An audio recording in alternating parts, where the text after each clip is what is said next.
नमस्कार श्रोतहो, श्री गुरुदेव दत्त, श्री स्वामी समर्थ. तुम्हा सर्वांचं गुरु अत्री दत्त या यूट्यूब चॅनलवर स्वागत आहे.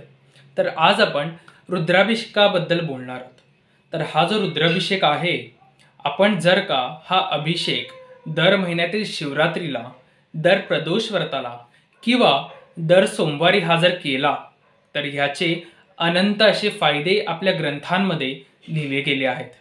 ह्याचे फायदे आपल्या शरीराला सुद्धा आहेत, ते अगदी मानसिक सुद्धा त्याचे फायदे आपल्याला भरपूर आहेत. तर हा जो आपण अभिषेक करतो, ह्याचं जे मागे उरलेलं अभिषेकाचं जे पाणी असतं ते जर आपण प्राशन केलं तर ते आपल्या पूर्ण शरीराला खूप फायदेशीर असतं. ह्यावेळेस महाशिवरात्र 1 मार्च 2022 रोजी आली. तर ह्या दिवशी खूप असे 5 ग्रहांचे महासंयोग घडणार आहेत आणि त्यातल्या त्यात 2 संयोग फार महत्त्वाचे आहेत. ते म्हणजे परीघ योग आणि दुसरा शिवयोग. जर का तुम्ही परीघ योगामध्ये हा रुद्राभिषेक केला, महाशिवरात्रीची ही उच्च कोटी अशी जी सेवा आहे, जर का तुम्ही ही केली तर तुम्ही तुमच्या सर्व वैरींवर तुम्ही विजय प्राप्त करू शकता.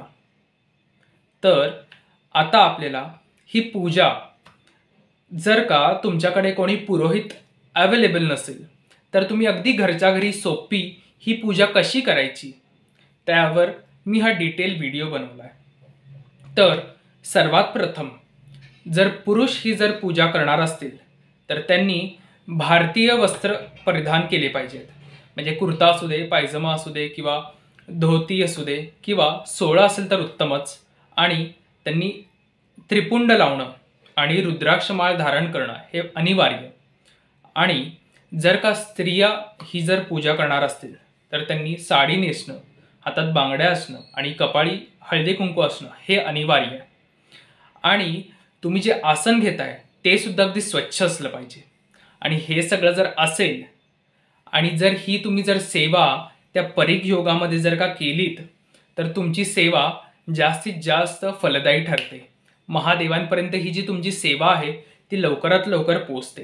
तर चला तर मग ही पूजा कशी करायची हे आपण आता बघूया. तर आता पूजेसाठी जे जे साहित्य लागणार आहे ते आता आपण बघूया. तर इकडे काही फुलं आहेत, बिल्वपत्र आहेत, विड्याची पानं आहेत, गुलाबाचं फूल आहे, जास्वंद आहे, पारिजाताची काही फुलं आहेत, इकडे नारळ आहे, रुद्राक्षाची माळ लागणार आहे, त्याच्यानंतर घंटा, शंख, शिवलिंग, त्याच्यानंतर पूर्ण शिवपरिवार इकडे आहे आणि गणपतीची मूर्ती. इकडे गंगाजल आहे, इकडे केळी आहेत, त्याच्यानंतर इकडे तुपाचा दिवा आहे, नैवेद्य आहे, अक्षता आहेत, ही एक माळ आहे, त्याच्यानंतर आपल्याला जे सुट्टे पैसे लागणार ते आहेत आणि देव पुसण्यासाठी वस्त्र लागणार आहे. त्याच्यानंतर इकडे शिवलीलामृताची पोथी लागणार आहे, इकडे दिवा लागणार आहे तेलाचा, त्याच्यानंतर इकडे साधं पाणी लागणार आहे, त्याच्यानंतर इकडे दूध, दही, मध, तूप, साखर, इकडे पळी आहे, कापूस आहे, धूप आहे, त्याच्यानंतर इकडे अष्टगंध आहे, हळद कुंकू आहे, काडेपेटी आहे. त्यानंतर इकडे आचमन करण्यासाठी पळी भांड आहे, इकडे भस्म आहे, त्याच्यानंतर इकडे वेलची आहे आणि लवंग आहेत. तर चला तर मग आता पूजा कशी करायची ती आता आपण बघूया. तर आता सर्वात प्रथम पूजा मांडणी कशी करायची ती आता आपण बघूया. तर मध्यभागी आपल्याला तामण ठेवून जर तुम्ही इच्छुक असल्यास तर ते फुलांनी अगदी छान सजवू शकता. त्याच्यानंतर तुमच्या डाव्या हाताला तुम्हाला केळी ठेवायची आहेत, त्याच्या खाली आपल्याला नारळ ठेवायचं आहे. परत तुमच्या डाव्या हाताला इकडे तुम्हाला घंटा ठेवायची, उजव्या हाताला तुम्हाला शंख ठेवायचा आहे, शंखाच्या मागे तुम्हाला दिवा लावायचा आहे आणि दिव्याच्या साईडला आपल्याला शिवलीलामृताचं हे जे पुस्तक आहे ते स्थानापन्न करायचं आहे. त्याच्यानंतर आपल्याला पूजेला सुरुवात करायची. पण तत्पूर्वी जर स्त्री ही पूजा करणार असेल तर स्त्रीने साडी नेसावी, त्याच्यानंतर हातात बांगड्या असाव्या, त्यानंतर तिने आपल्या कपाळी हळदी कुंकू लावावं. किंवा जर ही पूजा पुरुष करणार असतील तर त्यांनी पांढरे शुभ्र वस्त्र नेसावेत, धोतर असल्यास उत्तम किंवा सोळं असल्यास उत्तम. त्याच्यानंतर त्यांनी रुद्राक्ष धारण करणं आणि भस्म लावणं हे अनिवार्य आहे. आणि ह्यानंतरच आपल्याला ही रुद्राभिषेकाची ही जी पूजा आहे त्याला सुरुवात करायची. तर आता हे सर्व झाल्यानंतर सर्वात प्रथम आपल्याला पूर्वाभिमुख होऊन बसायचं आहे. त्यानंतर आपल्याला स्वच्छ आसन घ्यायचं आहे आणि त्यानंतर आपल्याला दिवा लावायचा आहे. दिवा का लावायचा? कारण की प्रत्येक कर्मक्रिया करताना तो साक्षीदार असतो, म्हणून आपल्याला सर्वात प्रथम दिवा लावायचा आहे आणि त्यानंतर आपल्याला आचमन करायचं आहे. तर आता ह्यानंतर आचमन कसं करायचं? तर 3दा श्लोक म्हणून पाणी प्यायचं आणि चौथ्यांदा आपल्याला खाली पाणी अर्पण करायचं आहे. तर ते कसं? ओम केशवाय नमः, ओम नारायणाय नमः, ओम माधवाय नमः आणि आपल्याला खाली आता पाणी अर्पण करायचं आहे. ओम ऋषिकेशाय नमः हस्तप्रक्षाल्यः. जर तुम्हाला हे मंत्र म्हणता येत नसतील तर तुम्ही फक्त ओम विष्णवे नमः, ओम विष्णवे नमः, ओम विष्णवे नमः म्हणून तुम्ही आचमन करू शकता. आता आपल्याला धूप लावून घ्यायचं आहे. तर सतत जेव्हा तुम्ही आता हे सगळी क्रिया करतायत तेव्हा तुम्ही महामृत्युंजय मंत्राचा जप करू शकता किंवा ओम नमः शिवाय या मंत्राचा देखील तुम्ही जप करू शकता. आता ह्यानंतर आपल्याला आपल्या स्वतःला पवित्र करायचे व जी पण आपली पूजा साहित्य आहेत त्याला सुद्धा आता आपल्याला पवित्र करायचं आहे. तर जर का आता तुम्हाला मंत्र येत नसेल तर तुम्ही फक्त एक फूल पाण्यामध्ये बुडवायचे आणि आपल्या अंगावर ते शिंपडायचे आणि म्हणायचे ओम विष्णवे नमः, ओम विष्णवे नमः, ओम विष्णवे नमः. त्यानंतर पूजा साहित्यावर सुद्धा हे पाणी शिंपडायचे. ओम विष्णवे नमः, ओम विष्णवे नमः, ओम विष्णवे नमः.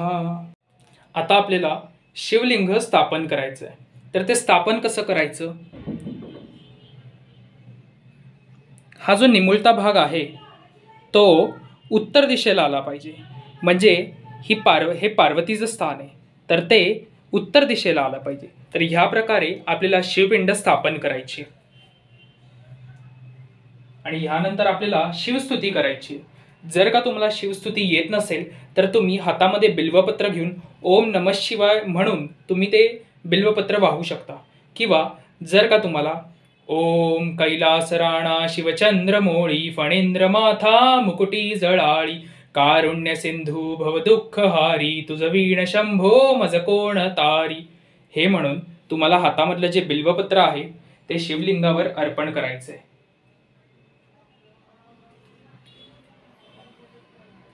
तर आता आपल्याला शंख आणि घंटेची पूजा करायची.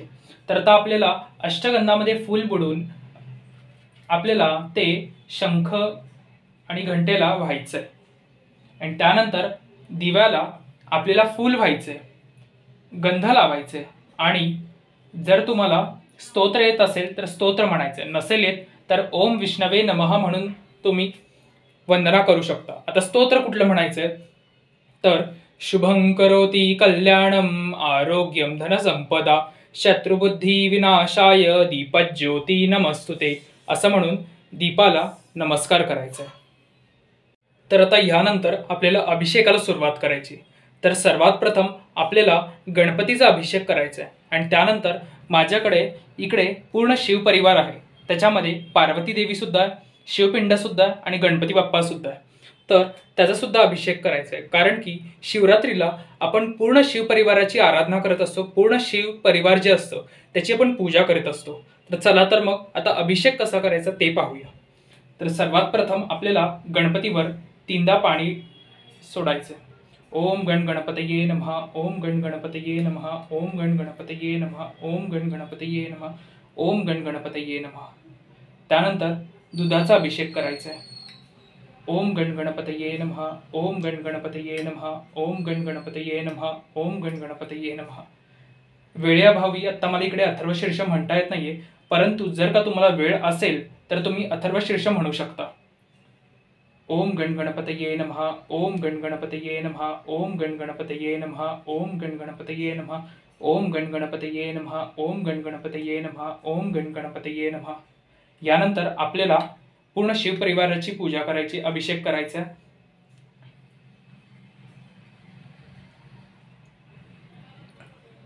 ओम त्र्यंबकं यजामहे सुगंधिं पुष्टिवर्धनम् उर्वारुक्मिव बन्धनान् मृत्योर्मुक्ष्यमामृतात्। ॐ त्र्यम्बकं यजामहे सुगंधिं पुष्टिवर्धनम् उर्वारुक्मिव बंधनात् मृत्योर्मुक्ष्यमामृतात्। असं म्हणून आपल्याला अभिषेक संपूर्ण करायचा आहे।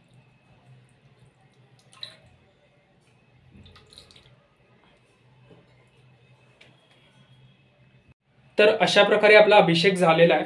आता आपल्याला गणपती बाप्पाला स्वच्छ पुसून घेऊन आपल्याला स्थानापन्न करायचं आहे।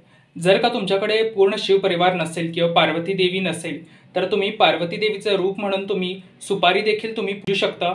तर आता ह्यानंतर आपल्याला महादेवांचा अभिषेक करायचा आहे।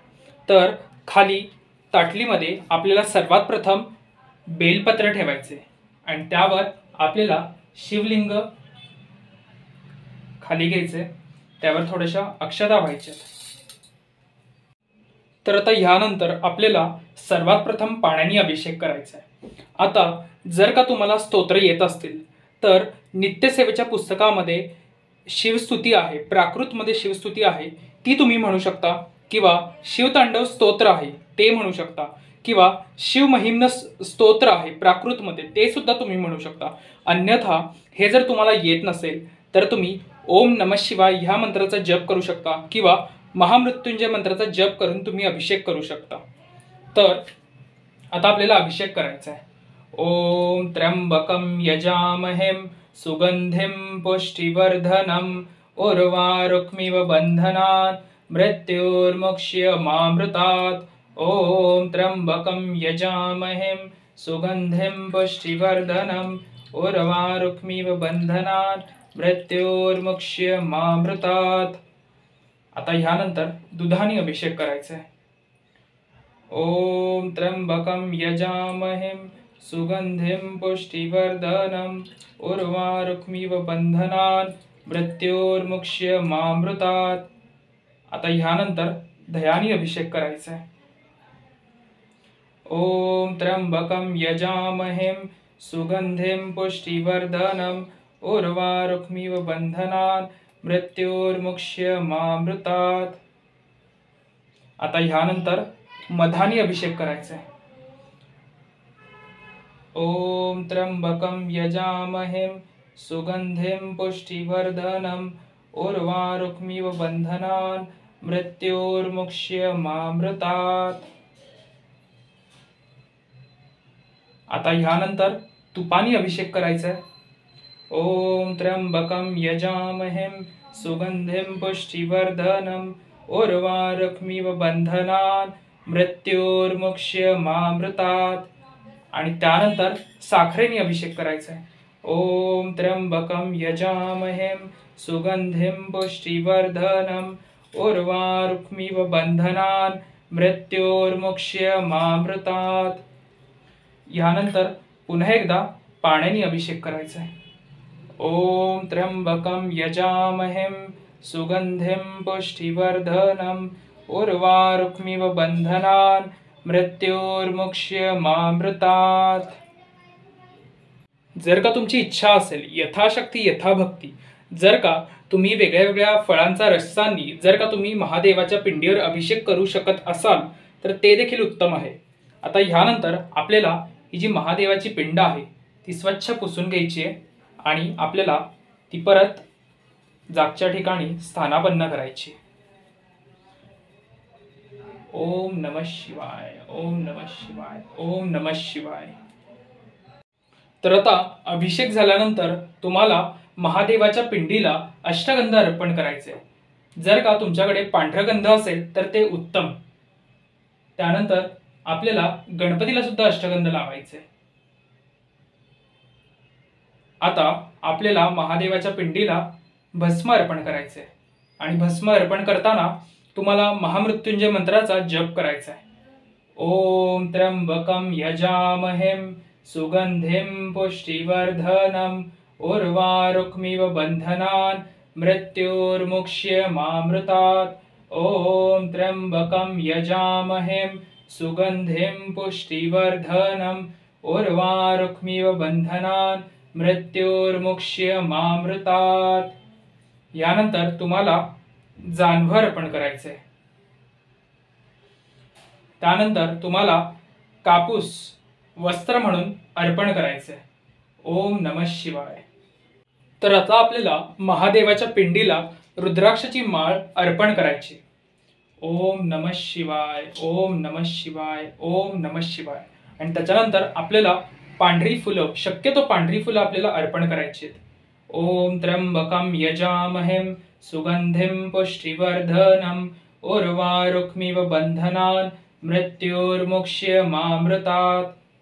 त्यानंतर माझ्याकडे इकडे गोकर्णाचं फूल आहे, ते सुद्धा आपल्याला अर्पण करायचंय. ओम नमः शिवाय. त्याच्यानंतर कन्हेरीची फुलं आहेत, ती सुद्धा मी अर्पण करतोय. त्यानंतर आपल्याला गणपतीला जास्वंदाचं फूल अर्पण करायचंय. ओम गण गणपतये नमः, ओम गण गणपतये नमः, ओम गण गणपतये नमः.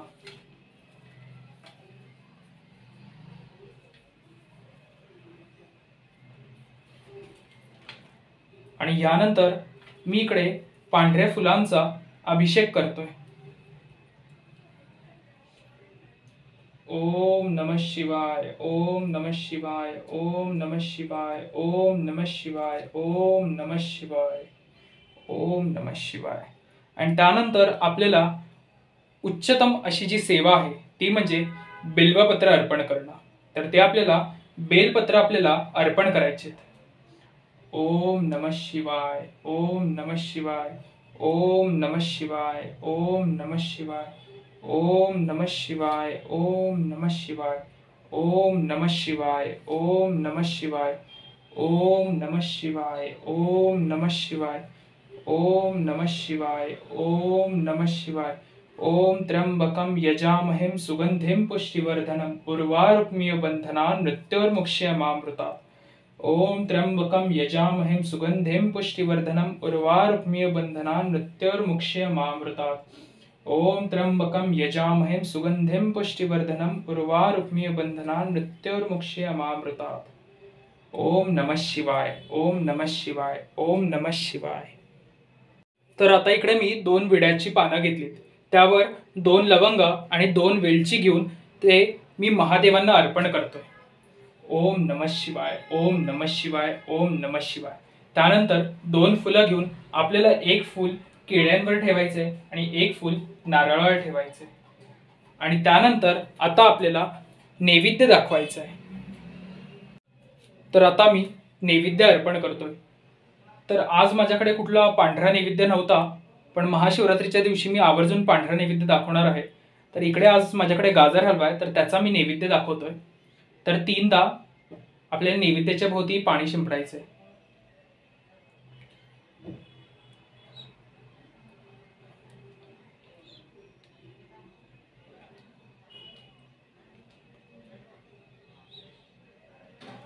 ओम त्र्यंबकम यजामहेम सुगंधिम पुष्टिवर्धनम उर्वारुक्मिव बंधनान् मृत्युर्मुक्ष्यमामृतात्.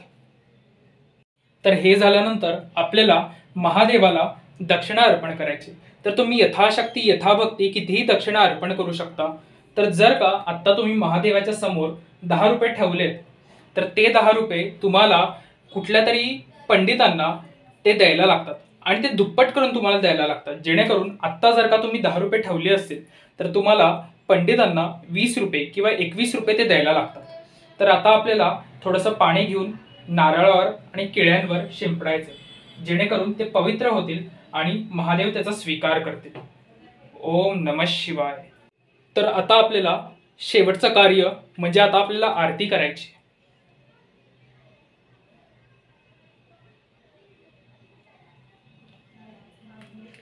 तर आता तुम्हाला सर्वात प्रथम घंटानाद करायचा आहे आणि त्यानंतर तुम्ही गणपतीची आरती म्हणायची. त्यानंतर तुम्ही स्वामी समर्थांची आरती म्हणा. त्यानंतर महादेवांची म्हणजे लवथती विक्राळा ब्रह्मांडी माळा ही सुद्धा तुम्हाला आरती म्हणून मंत्र पुष्पांजली म्हणून तुम्हाला हे जे तुम्ही कार्य केले ते तुम्हाला पूर्ण करायचे. आणि त्यानंतर तुम्हाला महादेवांची क्षमायाचना करायची की हे महादेवा, मी आज तुमची भोळे भाबडेपणाने मी जी तुमची काय पूजा केली ती तुम्ही स्वीकार करा. माझं काही चुकलं असेल तर मला क्षमा करा आणि ही जी पूजा आहे ती तुमच्या चरणाशी लीन करून घ्या. श्री स्वामी समर्थ. श्री गुरुदेव दत्त. अशा प्रकारे आपल्याला हा रुद्राभिषेक करायचा आहे. अगदी सोप्यातल्या सोप्या पद्धतीमध्ये हा रुद्राभिषेक आहे. तर हा अभिषेक, हा व्हिडिओ जर का तुम्हाला आवडला असेल तर चॅनलला लाईक, शेअर आणि सबस्क्राईब करायला विसरू नका. झालेली आजची ही जी सेवा आहे ती दत्त महाराजांच्या चरणी रुजू करतो आणि तूर्तास इकडे तुमची रजा घेतो. श्री स्वामी समर्थ. श्री गुरुदेव दत्त.